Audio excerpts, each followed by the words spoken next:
We actually got a decent episode of Smackdown, and this is not clickbait or anything. It was even good, some might consider it. I actually did enjoy this episode of Smackdown this week, and it was pretty enjoyable, okay? It was a decent episode. We got a handful of solid matches, and it was a pretty good show overall. It was a nice go-home show. Not too many of the matches really correlated to the PLE that we're gonna get, but they were still fun to watch nonetheless. And that Damian Priest and Aleister Black match, the main event, it was so much better than I thought it would be. I didn't have high expectations going in, but when I started watching the match, the longer it went on, the more spots we saw, the more excited I got about it, the more I started enjoying it. That was a really good match. Like, it was really good. And the ending, seeing Zelina Vega reunite with Aleister Black, I'm hoping that leads to something. I'm hoping this is a new group, I guess, or like they're in each other's corner now. It's a pretty cool idea. I really like that concept, but the show overall, though, was really decent, even good. Some might consider it was really enjoyable, in my opinion. This was one of the better shows we've gotten as of late. I really did enjoy this. But this won't be a long video by any means. It's a little breakdown, a little review before the PLE, so there's not really too much to talk about. Everything that needs to be said has already been said. Now we're just waiting for the PLE. So this is just a quick review, quick breakdown. So let's just get right into the video. But before that, the quote of the day, as always. Quote of the day: be gentle with yourself.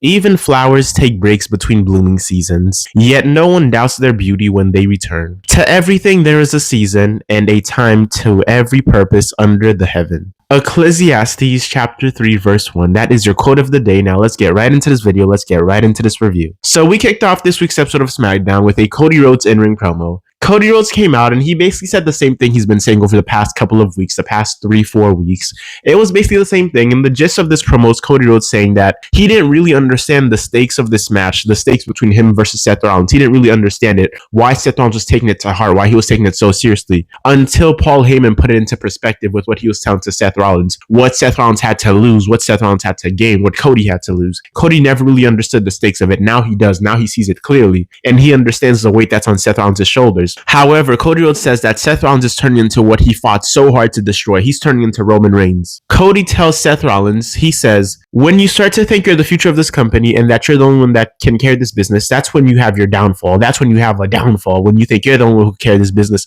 when you think you're the only one in charge, when you think your vision is the only vision that matters, that's when your downfall starts. Cody Rhodes went on to tell Seth Rollins, in this world and any other world, I'm the one you can't beat. I'm the one you will never beat. I'm 3-0. In this world, any other world, any other universe, any other timeline, I'm the one you can't beat, and I'm the one you'll never beat. So I thought that was a pretty cold line. It was a pretty cool line. I really like that little ending to it, saying that no matter where, no matter the place, no matter the time, you can't beat me. And I'm like, this is the animosity we need. This is the seriousness we need. This is the competition we need. Not this I respect you nonsense. No, saying that in any timeline, any place, anywhere, any win, it doesn't matter. You can't beat me. I'm inevitable. Some Thanos stuff. That's what we need, okay?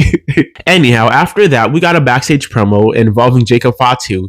He basically walked up to Cody Rhodes, telling Cody Rhodes that I got next for the championship. After you're done with Seth Rollins, I'm next in line. And after Fatu says this, Cody Rhodes acknowledges it and he walks away. And immediately after that, Jacob Fatu gets blindsided and ambushed by Drew McIntyre. And this set up a match for next week. It's going to be a one-on-one match, Jacob Fatu versus Drew McIntyre. And that was that. After this, we got to our first match of the night, and it was a U.S. Open Challenge. It was Sami Zayn versus Shinsuke Nakamura for the U.S. Championship. And it was really nice seeing Shinsuke Nakamura back in the ring. We haven't seen him wrestle in a little while, so it's pretty nice seeing him match up with Sami Zayn. It was a pretty solid match. And the thing I noticed throughout this show, I don't know if they're getting rid of all the Death Rebel songs, but the Street Profits got their theme song back. Shinsuke Nakamura got his OG theme song back, and I'm noticing some of the theme songs have been changing as of late. So I'm hoping this might be a new shift. Maybe the old superstars are getting their theme songs back, hoping that Finn Balor gets his back, hoping that Sheamus gets his back. I'm hoping everybody gets their bangers back, okay? But I'm noticing that a lot of the stars were getting their theme songs back in this show. Those were a really nice thing.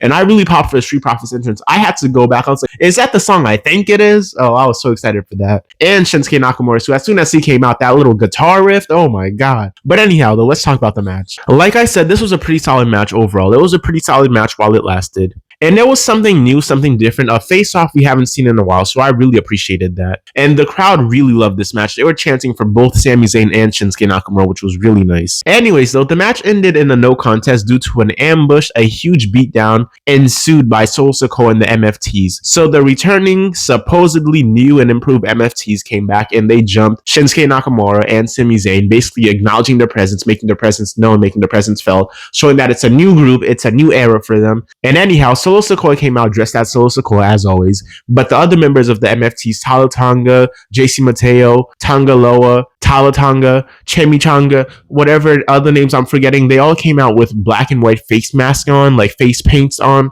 which was pretty cool. I don't know what that's symbolizing. Maybe it's a Samoan tradition type of thing, but I'm not really 100% sure. But they came out with their faces painted. So Tama Tonga, Tonga Loa, Tala Tonga, JC Mateo, Chimichanga, Solo Sikoa, they all came out with their faces black and white, which was pretty cool. So I really enjoyed that. I hope there's a new direction for them actually, and they could be taken seriously now that they're portrayed as a threat that should be a threat, not a threat that gets beaten by everyone, but a threat that's actually a threat. And that's what I'm hoping for them. But anyhow, after this, we immediately got to our second match of the night, and it was La Primera, Stephanie Vaquer, and Tiffy Time! Tiffany Stratton versus Julia and Kiana James. And believe it or not, this was another pretty solid match. And we finally got something interesting. And like I've been saying, if you want people to take Julia and Kiana James seriously, you need to put them in important storylines, interesting storylines, stuff worth watching. And this was worth watching. This was interesting. This was important. This was new. This was different. And it was a solid match because of that. There was actually stakes. There was big names. There was interesting moments, fun moments. There was actual big name competitors in this match. So I'm like, you can't not take it seriously. And this made Kiana James and Julia, it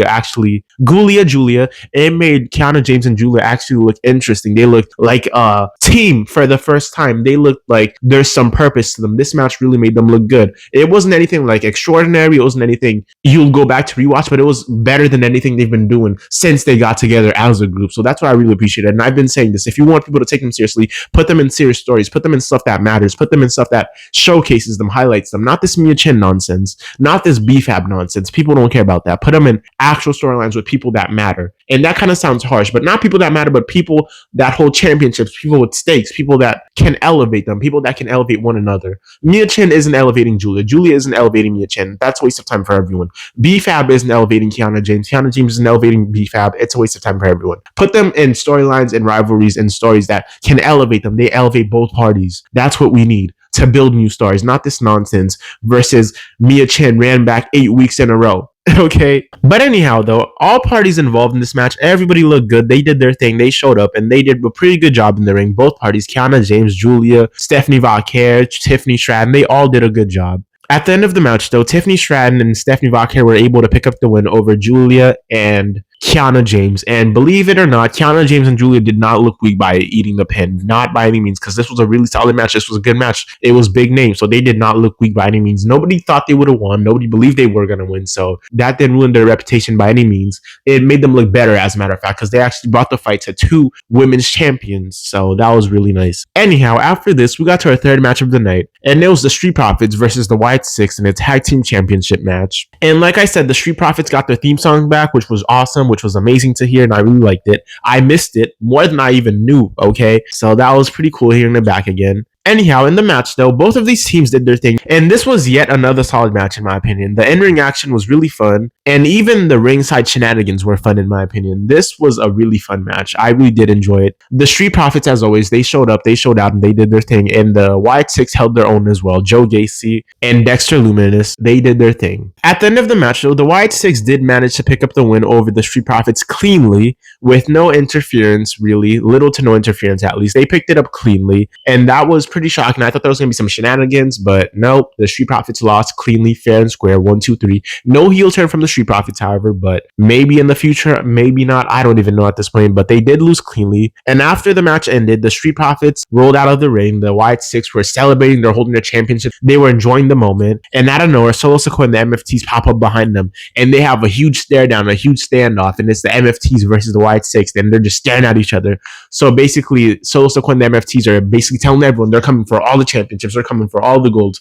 US championship gold, tag team championship gold, they're coming for it all. And I really like that. I really like them trying to show off they're serious now. They want everything. They want the gold. They want the glory. They want the company back. So that was pretty cool. After this, we got a Miz backstage interview segment, and the Miz was basically cutting a promo against Carmelo Hayes, and he was telling Carmelo Hayes that Carmelo Hayes took him for granted. Carmelo Hayes took the Miz for granted. All the Miz wanted to do was mentor Melo, a new rising star. He wanted to be there for Melo. He wanted to mentor him, show him the ropes. But Carmelo Hayes got too big for his britches. He got way in over his head. Carmelo Hayes had the audacity to say that he was done with The Miz. How can Carmelo Hayes be done with The Miz? The Miz is a star here. Carmelo Hayes was acting like The Miz was lucky to be in his presence. Miz went on to tell Carmelo Hayes that this is the first time you missed. You finally missed, Melo, and I'm coming after you. And that was basically that. After this, we made it to our main event. We finally got to our main event. And it was our fourth and final match of the night. And it was Damian Priest versus Aleister Black in a last man standing match. And like I said, this match was a lot better than I thought it would be. The match, as a matter of fact, was a lot longer and a lot better than I thought it would be. This was actually a pretty entertaining match in my opinion, in all honesty.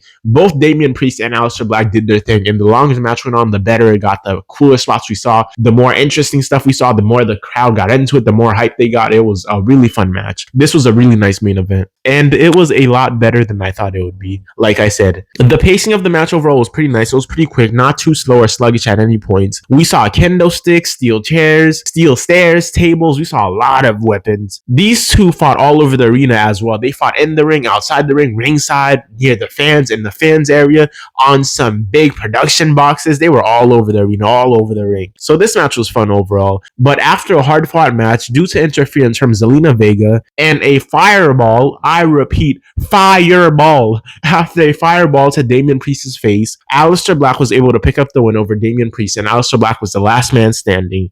And we got a final shot of Aleister Black and Zelina Vega celebrating. So that was pretty cool. A real life couple being portrayed on TV, I guess. So that was pretty cool in my opinion.